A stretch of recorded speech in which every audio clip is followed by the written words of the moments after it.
Welcome to the podcast. If you'd like to listen to an ad-free version of this episode and all of our episodes, then search True Crime Today Premium Plus on Apple Podcasts and press subscribe. That's our premium channel where all of our ad-free and advanced episodes live, all in one place. True Crime Today Premium Plus. Search it on Apple Podcasts and press subscribe. Even try it for 3 days free. You're about to take a deep dive into one of the biggest true crime cases in the universe. Or, at least, on our part of the planet. From the Hidden Killers podcast and True Crime Today. In the heart of South Carolina, where the sprawling estates and well-manicured lawns of the old money families speak to a legacy of power and prestige, Alex Murdaugh once stood as a pillar of both. A man whose family lineage stretched back over a century, deeply entwined with the legal fabric of the region, Alex seemed untouchable, until he wasn't. But even as the headlines screamed of murder, corruption, and deceit, one fact became increasingly clear. Murdaugh's fall from grace wasn't a sudden plunge, but the result of years of meticulously concealed fraud that finally came crashing down around him. And now, after a dramatic trial and a 40-year federal sentence, Murdaugh's last-ditch attempt to escape justice has been firmly denied. The court's message was clear: no more appeals, no more second chances. The federal appeals court decision was the latest blow to a man already serving 2 consecutive life sentences for the brutal murders of his wife Maggie and youngest son Paul. But this ruling didn't center on the grisly details of their deaths. Instead, it addressed the massive financial fraud that for years allowed Murdaugh to live a life of unimaginable luxury at the expense of his clients, his friends, and even his own family. For those who had been watching the saga unfold, it was another chapter in the unraveling of a man who had deceived almost everyone around him. And the court's ruling, though perhaps unsurprising to some, brought a certain finality to a case that had already shocked the legal community and captivated the nation. It began with a simple, almost routine plea for clemency. Murdaugh's lawyers, led by Jim Griffin, filed the appeal arguing that the 40-year sentence handed down by U.S. District Judge Richard Gurgel was excessively harsh, a violation of the Eighth Amendment, they said, which protects against cruel and unusual punishment. After all, they argued, the federal guidelines for Murdaugh's financial crimes recommended a sentence of just 17 to 22 years. But as the court swiftly reminded the defense, Murdaugh had waived his right to appeal as part of the plea deal he'd accepted. There was no ambiguity, no legal loophole to exploit. In the eyes of the law, Murdaugh had agreed to his fate, and now he would have to live with it. We conclude that Murdaugh knowingly and voluntarily waived his right to appeal. The 3-judge panel ruled unanimously, dismissing the appeal without so much as a hearing. It was a decisive, unflinching rejection of the defense's attempt to secure a lighter sentence for a man whose actions had upended countless lives. For Murdaugh's victims, many of whom had trusted him implicitly, only to discover that their faith had been horribly misplaced, the ruling provided some semblance of closure. Brooke Andrews, the first assistant U.S. attorney for South Carolina, expressed satisfaction with the court's decision, noting that Murdaugh's waiver of his right to appeal had been deliberate and unequivocal. When he pleaded guilty, Mr. Murdaugh knowingly waived his right to appeal, Andrews stated. The court correctly determined he couldn't reopen that door. But for Murdaugh's defense team, the ruling was a bitter pill to swallow. Griffin, while acknowledging the decision, made it clear that they were not yet done fighting, cryptically stating that they were considering their options. It was the kind of language that hinted at further legal maneuvering, though the road ahead seemed increasingly bleak for the disgraced lawyer.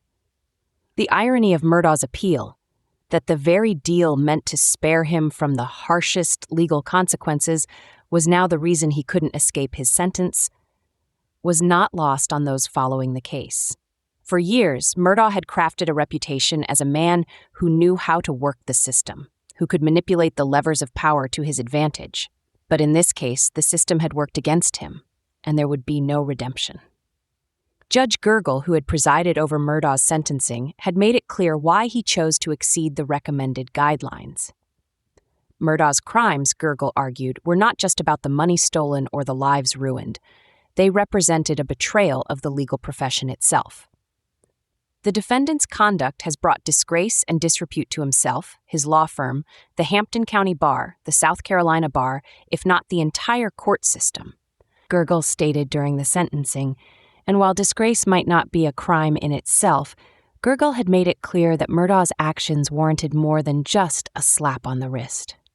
The financial crimes Murdaugh committed were staggering in their scope and audacity.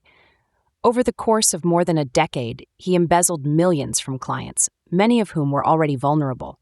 Some were injured victims seeking justice after accidents, while others were grieving families looking to Murdaugh for guidance and support. They trusted him with their settlements, only to discover that he had siphoned off their money for his own use: lavish homes, luxury cars, private jets, and a lifestyle that few could afford, but many envied. At the time of his sentencing, federal prosecutors estimated that Murdaugh had stolen more than $10 million over the course of 15 years, and even now, years later, as much as $6 million remains unaccounted for. It was, as one prosecutor put it, a staggering betrayal of trust, the kind that rocked the legal community and left a trail of devastation in its wake. Murdaugh's appeal had hinged on the argument that the 40-year sentence was excessive, particularly when compared to the federal guidelines. But the court, like Judge Gergel before them, saw through this reasoning. Murdaugh's crimes, they argued, were not just about numbers on a spreadsheet. They were about the human lives affected by his greed and deceit. As federal prosecutors pointed out, the true toll of Murdaugh's fraud could not be measured in dollars alone. It was a crime of such immense proportions that even the federal guidelines seemed insufficient to capture its gravity. And so, with the court's decision, Murdaugh's fate was sealed. Barring any unforeseen developments, he will spend at least 85% of his 40-year sentence behind bars, with little hope of early release. For a man now in his mid-50s, that means the prospect of ever leaving prison alive grows dimmer by the day.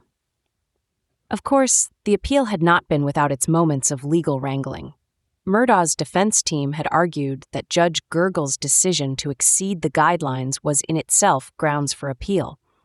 But the court disagreed, noting that Murdaugh had agreed to the plea deal, knowing full well that the judge had the discretion to impose a stiffer sentence. The rejection of the appeal also highlighted the broader significance of Murdaugh's crimes. He had not simply stolen money. He had undermined the very foundation of the legal system, betraying the trust of clients, colleagues, and the court. For a man who had once been seen as a pillar of the community, the fall was all the more dramatic. And yet, even as the financial fraud case reached its conclusion, the specter of Murdaugh's other crimes loomed large. While the federal sentence may have been about embezzlement and theft, it was impossible to ignore the fact that Murdaugh was also serving life sentences for the murders of his wife and son. In a sense, the financial crimes and the murders were intertwined, two sides of the same coin, both fueled by Murdaugh's insatiable greed and desperation. The court's decision made one thing clear. Even if Murdaugh were somehow able to overturn the murder convictions, an unlikely scenario at best, he would still be facing decades in federal prison for his financial crimes. There would be no escape, no second chances. In the end, Alex Murdaugh's story is one of betrayal, of clients, of family, of the legal system itself.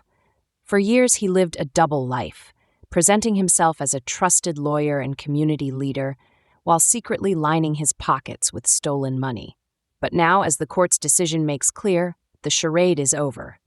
And for the victims left in the wake of Murdaugh's deceit, there is at least some comfort in knowing that justice has been served. In a world where the darkest secrets lie just beneath the surface. They said it was an accident, but the evidence says otherwise. Where hidden killers roam, unnoticed, in the shadows. I think you would definitely be looking at a blend of toxic, very bad narcissistic personality traits, and they will be vengeful and possibly resort to violence. Join Tony Bruschi as he uncovers the truth behind the most chilling cases. They said it was an accident, but the evidence clearly says otherwise. Each episode, we dig deep into the minds of those who commit the unthinkable. To your point on narcissism, he thinks in his own mind how witty he is. Yeah. But he lost that jury. I was done with him in 2 minutes. From unsolved mysteries to infamous crimes. Geez, you've just talked about how you've taught yourself how to do everything under the sun. I bet you did a YouTube video, how to best kill somebody with a knife. Hidden Killers with Tony Bruschi takes you where few dare to go. How does someone with such a dark secret go unnoticed for so long? With multiple new episodes every single day. We're not just telling stories, we're seeking justice. Listen now on Apple Podcasts or wherever you get your podcasts. Just search for Hidden Killers with Tony Bruschi.